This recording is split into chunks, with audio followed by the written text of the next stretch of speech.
По повод денешните изјави и искажувања во јавноста, би сакал да го кажам ставот и да потврдам вистината која ја презентиравме пред јавноста на 1 февруари 2012 година.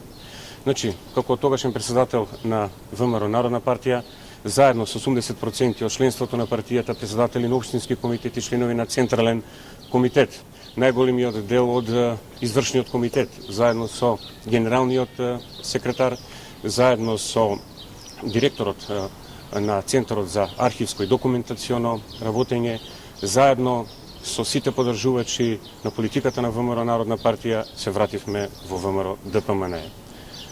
Тој став кој го искажавме деновиве имавме можност да го слушаме како потврда од целата македонска јавност.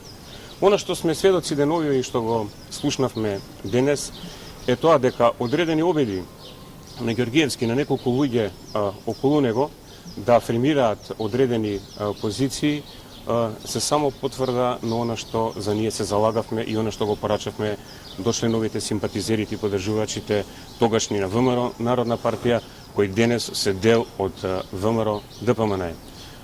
Целата таа постапка Ѓоргиевски и тие неколку луѓе околу него, која водеа во изминативе месеци, се покажа дека е нелегитимна, дека е нестатутарна, а дека вистината, легитимноста и целиот легалитет се наоѓа токму во нашата одлука која ние соопштивме на 1 февруари за враќање во ВМРО ДПМН.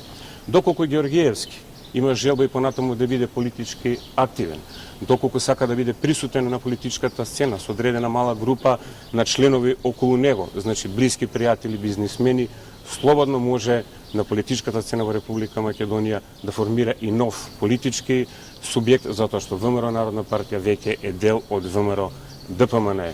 Можеме да дадеме и неколку препораки. Која ќе формира политичката партија, може да има на избори повеќе имиња. Еве, ние му даваме еден предлог, може слободно партијата да ја крсти СДСМ народна. Благодарам.